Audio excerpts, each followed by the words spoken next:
Earthquake. Now, this is a boosted Earthquake. They make a switch into their Poliwrath. I'm going to go straight for the Earthquake right now, right?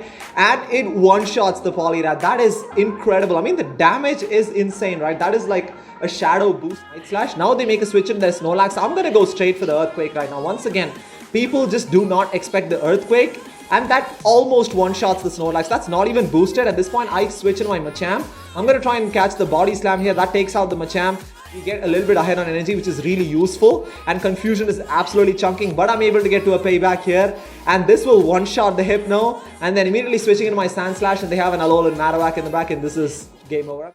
What's up, everybody? Welcome back. So in this video, we're going to be trying out a really spicy triple shadow team in the Kanto Cup, and honestly, oh man, this team is absolutely amazing. I mean, this is some of the most fun that I've had doing battles in a long time, so please stay tuned till the end because we managed to one-shot a bunch of different Pokemon and this team was so fun to use. Basically, with Payback, Shadow Machamp on the lead, ARTICUNO as the safe swap, and Sandslash is the closer. And Kanto Sandslash is probably one of the best closers in my opinion as far as Kanto Cup is concerned, especially with the new community day move Night Slash, and of course with the Earthquake as well. So we have Machamp into an Alolan Grimer here.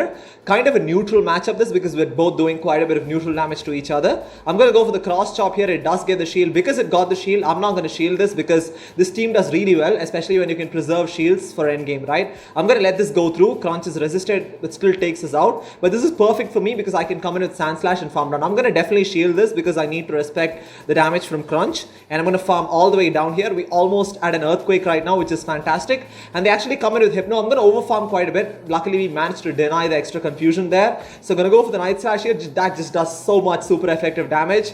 And I'm going to be able to build up to 2 Night Slashes here. And I'm going to go for the first Night Slash right now. This gets the shield. Unfortunately, they sneak an extra Confusion through. But if this Night Slash KOs, the Confusion damage is not going to register, right? Which is perfect. And they have an Alolan Muck in the back. And we all know what's going to happen. Can I get to an Earthquake here? I'm barely able to get to an Earthquake right now. And this is absolutely going to one-shot the Alolan Muck there. I mean, Sandslash basically went to town on that team comp, basically being able to farm down the Grimer, taking out the Hypno and taking out the Alolan Muck. This is exactly why I said, I mean, Kanto Sandslash, you can't sleep on it. Especially the Shadow variant is probably even better as well. So we have a Poliwrath in the lead. It's a good thing we caught it on the lead because the backline doesn't really have a great matchup against Poliwrath. They make a switch into their Shadow Hypno. I'm going to go into my Shadow Articuno here. Going to be able to get off this Icy Wind here. And it gets the shield from the Hypno. Because it got the shield, once again, I'm not going to shield this because I'm okay losing switch advantage if I can get shield advantage, right? Thunder Punch unfortunately doesn't KO and they're able to farm down for quite a bit. So I'm going to come in with Sandslash and immediately going to go for the Night Slash here to try and put some shield pressure on this Hypno. They don't shield that. Unfortunately, they survive with like 1 HP. And we get the boost. I'm not going to shield this because this is a double resisted debuffed Thunder Punch. So I'm going to let it go through. Hardly does anything. They come in with Snorlax. I'm going to go for the Earthquake. Now this is a boosted Earthquake. They make a switch into their Poliwrath. I'm going to go straight for the Earthquake right now, right? And it one-shots the Poliwrath. That is incredible. I mean, the damage is insane, right? That is like a shadow boosted Earthquake. So they make a switch into their Snorlax and this game is over right now. They make a, I mean, they basically give up the match there. So like I said, you cannot sleep on this Kanto Sandslash. It's probably one of the best investments you can make if you have a community day move on, especially for the Kanto Cup. So we have Machamp into a Poliwrath once again. It's a good thing we caught it on the lead because both Articuno and Sandslash don't have great matchups against it, right? So going into the going for the cross chop here gets the shield from the Poliwrath, and I'm gonna have to shield this because Scald will absolutely one-shot the Shadow Machamp. Considering how glassy it is. Luckily, we don't get the attack debuff. I'm going to go for the cross chop, but they make a really nice switch to catch the cross chop on Nidoqueen. Now, this is okay because I can come in with my Shadow Articuno and farm all the way down without having to take 2 poison jabs, right? Poison Fangs, beg your pardon. So I'm going to soak up the first Poison Fang and I'm going to be able to barely farm down, which is great. And I'm just going to blind throw the Icy Wind because we only have a single move on this. Again, Articuno single move because I didn't really think it was worth investing a bunch of rare candies in Stardust to basically double move it because it really doesn't have too much play outside of the Kanto Cup. But anyways, because that was debuffed, I don't shield that because we're better off saving the shield for the Scald, right? Because that's going to do a lot more damage. I'm going to shield the Scald here. Unfortunately, we get the attack debuff. I'm going to be able to farm all the way down. They come in with their Sandslash. I'm going to go for the cross chop to try and get the final shield. And now it's going to be a battle between the Kanto and the Alolan Sandslash, right? Unfortunately, we're going to soak an Ice Punch here, which is going to do a lot of super effective damage. I was trying to get to an Earthquake. I'm not going to be able to get to an Earthquake, so I'm going to go for the Night Slash here.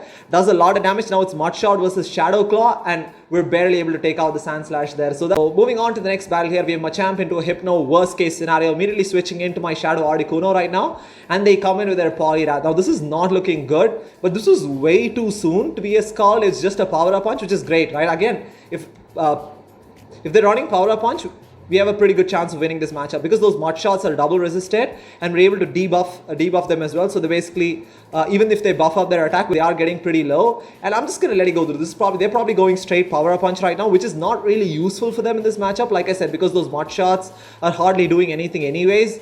And they're going to go for another Power-Up Punch right now. I'm going to go for the Icy Wind once again here. This is going to force the second shield from the Poliwrath, or they're going to lose switch advantage. They shield 2 times and this is okay. This is absolutely fine by me. Even if I lose switch advantage at this point, even if I have my Machamp lined up against their Hypno, that's okay too. Because we have Payback, which can one-shot the Hypno, right? I'm going to be able to farm down. We get a little bit ahead on energy, which is really useful. And Confusion is absolutely chunking. But I'm able to get to a Payback here. And this will one-shot the Hypno. And then immediately switching into my Sandslash. And they have an Alolan Marowak in the back. And this is game over. I mean, I wish they hadn't surrendered because I really wanted to land an Earthquake there. That would have, I mean, easily one-hit KO'd the Alolan Marowak. So as you can see, I mean, really exciting battles. I mean, we're not even halfway through this. We have so many more coming up. We have a Machamp into a Machamp. So it's a Shadow Machamp mirror matchup here. They make a switch into their Alolan Muk. So I'm going to throw the Cross Chop and then switch, so that I can guarantee switch advantage. So immediately switching into my Sandslash here. And I'm not going to shield whatever this is. I'm okay with it. And they bait with Acid Spray. So that is a huge call because I'm going to be able to farm down completely with Mudshot. They come in with their Lapras. I'm going to go for the Earthquake once again here. People don't expect the damage from Earthquake. That does a ridiculous amount of damage to Lapras, right? This is incredible because at this point, they're in counter farm down range. Definitely going to shield this. And then we're going to try and counter down. They make a switch into their Machamp. I'm going to try and go for the Cross Chop here. This is going to force the shield from the Machamp. And at this point, I can come in with my Articuno and completely farm down, right? Because I can just safely shield this up. I'm not going to risk it because Rock Slide will one-shot. It's just a Cross Chop, that's fine too. And then they come in with their Lapras. I'm going to immediately go for the Icy Wind here. Even though it's double resisted, it should force the shield from the Lapras as it does there. And if this is a Surf, this is not going to KO because of that debuff, right? We're going to barely survive this. And then I'll be able to get to another Icy Wind here. And this is going to do enough double resisted damage to take out the Lapras from this range. There's pretty close one there. Honestly, if they were closer to an Ice Beam, that probably would have taken out the Articuno. But anyways, that was a little too close for comfort. So moving on to the next battle here, we have Machamp into a Primeape. A pretty neutral lead this, but I'm going to try and go for the Cross Chop as soon as possible here. Let's see if this gets the shield from the Primeape. And they let that go through. That just one-shots the Primeape. And they make a switch to the Nidoqueen. I'm going to switch in my Articuno. We have double counters to Nidoqueen. So not really worried about it. They make a switch into their Electrode. And this is GG's because we have a Sandslash in the back, which can deal with both Nidoqueen and Electrode, right? And we get a shield with the Icy Wind as well. This is best case scenario. I'm going to let the Articuno go down. I'm going to come into my Machamp because Machamp has a poor matchup against Nidoqueen. Might as well use it in this matchup against Electrode. I'm going to go for the Cross Chop here. Takes out the Electrode. I'm going to be able to get off another Cross Chop against this Nidoqueen. Even though it's resisted, it's going to do some chip damage, but it gets the shield. Now this is GG's because we have a Sandslash with 2 shields in the back. This is just going to be a Poison Fang. I'm going to let it go through. And then, yeah, this is as good as over right now. I'm definitely shielding this because probably just going to be a Poison Fang again, but there's no reason to sort of, I mean, I don't really want to risk it at this stage, right? I'm going to go for the Earthquake here. This is overkill, but yeah. Definitely taking out the Nidoqueen and taking the win there. So Nidoqueen is very, very common. And honestly, we have double Nidoqueen counters for this particular team comp. So anyways, moving on to the next battle here. We have... Forgot to turn the volume off on that one. Anyways, they have a Nidoqueen on the lead. So immediately switching into my Articuno here. But that's actually, I make a switch into my, they make a switch into the Snorlax, which is good, right? Once again, if I can win switch advantage if I want to. So they go for the Body Slam here and they're going to be forced to shield if they want to win switch advantage, right? Because they switched in slightly late. I have the energy advantage.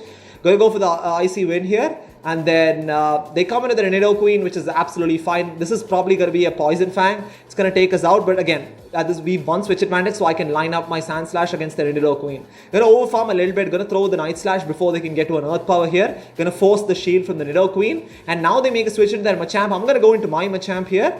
And I'm going to shield this up, right? Because Cross Chop is going to do a lot of damage in this matchup. And I'm just going to try and go for the Cross Chop again here.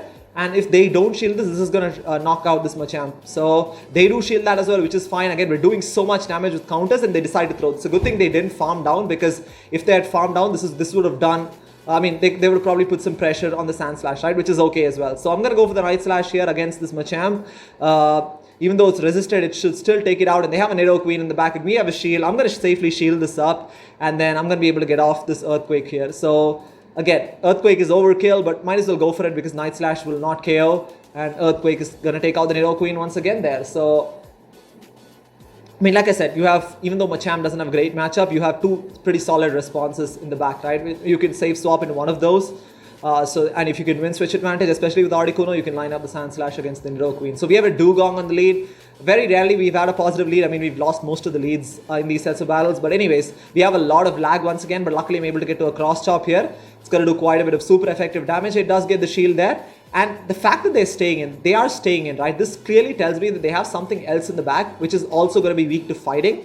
So I'm actually going to go for the cross chop here, and I'm going to try and preserve the Machamp, right? Because they almost for sure have a dark type or a normal type or something in the back. They come into the Hypno, going to immediately switch in my Articuno here, and I'm going to try and go for the Icy Wind. Unfortunately, we're not able to get it off in time. So I'm going to let it go through. Thunder Punch is super effective, but it's not going to one-shot. Unfortunately, they sneak an extra confusion through, but it's okay because I'm going to be able to get off this Icy Wind debuff.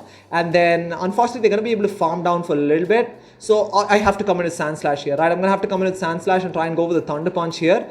Beg your pardon, try and go for the Night Slash. Now they make a switch in, there's Snorlax. I'm going to go straight for the Earthquake right now. Once again, people just do not expect the Earthquake, and that almost one-shots the Snorlax. That's not even boosted. At this point, I switch in my Machamp. I'm going to try and catch the Body Slam here. That takes out the Machamp. Going to come back with Sandslash, going to Mud Shot down, and they have a Hypno in the back end. This is going to be very, very close here. I'm going to shield this up because we're still taking a lot of damage from Confusion, and it's just a double resisted Thunder Punch, unfortunately, but we are at 2 Night Slashes right now. Going to be able to get the first one off here. And even if they sneak an extra Confusion through, it doesn't really matter because we're going to be able to get off the second Night Slash, and that's going to take out the Hypno there. I mean, landing the Earthquake on the Snorlax was absolutely huge, and that is incredible, right? That did like 90% of Snorlax's health, and that's not even buffed, and the Snorlax wasn't even debuffed or something. So, yeah, incredible, absolutely incredible. So, anyways, moving on to the next battle here, we have Machamp into a Hypno. Once again, back to the negative leads here. We are switching into the Articuno right now. They make a switch into the Alolan Sandslash. This is where it gets really tricky because Alolan Sandslash is one of the hardest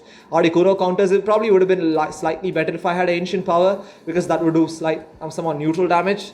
Even if I had Hurricane, that would still be resisted, right? But anyways, they're probably going to farm all the way down, which is unfortunate. But they are double debuffed at this point, so it's okay. I can actually come in with Machamp and soak up one of these Ice Punches because it is double debuffed. Probably have to shield the second one. It still does a lot of damage actually, but I'm going to try and counter it down. I'm going to have to shield this because these Ice Punches will start adding up. And then I'm going to try and counter down here. They make the switch into the Hypno, immediately switching into my Sandslash. And again, I'm going to overfarm a little bit. I'm going to try and sneak some extra Mud Shots. And I have to make sure they don't sneak a Confusion through, right? Unfortunately, we end up shielding a double resisted Thunder Punch. This is probably just going to be another Thunder Punch again, which is again double resisted. So that's okay too. I'm going to overfarm a little bit. Luckily, we managed to deny the Confusion there. Going to go for the Night Slash, which is going to do super effective damage. Unfortunately, it doesn't do anywhere near enough damage to KO. Going to go for the Night Slash once again here. And this is going to take out the Hypno. This is going to be very, very close. This is where I make a bit of a mistake. At this point, instead of throwing the Night Slash, I should have preserved it and switched into my Machamp. And then I should have tried to counter down, right? Because they had an Electrode in the back. If I just farmed down and I could have gotten off Cross Chop to force the shield from the Electrode, I could have come back with my Sandslash and gone for the Earthquake, right? Unfortunately, I don't have enough energy to go for Earthquake. I have to go for the Night Slash here. This is obviously not going to do enough damage. We still pushed them pretty close, but that was very, very close. A little bit of a misplay on my part. Should have won that battle, but it's okay. Anyways, moving on to the next battle here.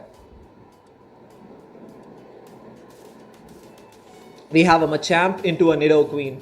So again, like I said, we have 2 Nidoqueen counters. I can safely switch into my Articuno, and because we have the energy advantage, I'm going to be able to win switch if I want to. So going to go for the Icy Wind against this Alolan Raticate. Does so much damage actually, and I'm not going to shield this. Again, like I said, I'm actually going to shield this. Beg your pardon. I forgot what I did there, but anyways, I'm going to try and go for they go for the Crunch. I'm going to overfarm a little bit, and then I'm going to go for the Icy Wind here because I really wanted to win switch advantage in this matchup, and they shield as well, which is okay. I'm going to double shield, and I'm going to farm all the way down, right? Because I can line up the Sandslash against Nidoqueen. It's not a great situation to be in because Sandslash without shields towards endgame is not the best situation, but they have their own Sandslash in the back. Now this is perfect because Articuno is going to do well against both these Pokemon. They try to switch in their Nidoqueen to try and delete by Articuno, but I'm going to switch in my Sandslash to catch the Poison Fang here. And I'm going to try and go for the Earthquake, right? If they get to an Earth Power, that's fine. I'm going to try and get to the Earthquake, but I'm not able to get it in time, unfortunately. They're able to get to a Stone Edge, even though that's resisted, still takes us out, but that's okay.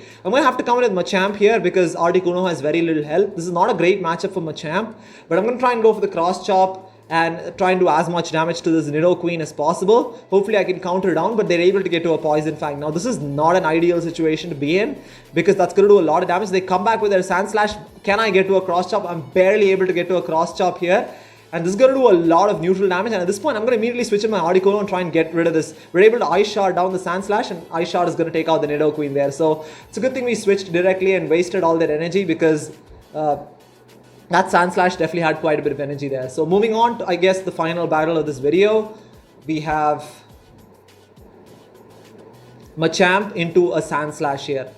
An Alolan Sandslash. This is beautiful. They make a switch into their Primeape. I'm going to go for the Cross Chop here and then switch so that I can guarantee switch advantage, right? Going to go with the Cross Chop, immediately switching into my Articuno. Right now, I'm going to farm this thing all the way down. I'm going to let the first one go through. I know Night Slash is going to hurt, but it's actually an Ice Punch that hurts too. And probably have to shield the second one. The reason I don't throw is because even if I throw, it's probably going to be a CMP tie. So might as well shield this up and farm all the way down so that I can get off an Icy Wind at whatever is going to come out next. It's probably going to be an Alolan Sandslash because it has a pretty solid matchup against Articuno. Even though this is double resisted, it's going to help Machamp because when I come back with Machamp, I don't really have to shield the Ice Punch, right? I was not able to get off the next Icy Wind, unfortunately. Now they make a switch into their Mew. I'm going to go into my Sandslash here, and I'm going to try and go for the Night Slash. Going to do super effective damage against Mew because of that Psychic typing, but we do have to watch out for it in this matchup because again, Surf is going to do a lot of damage. I cannot afford to shield this. I'm going to let it go through. Surf does so much super effective damage, but luckily I'm barely able to get to a Night Slash here.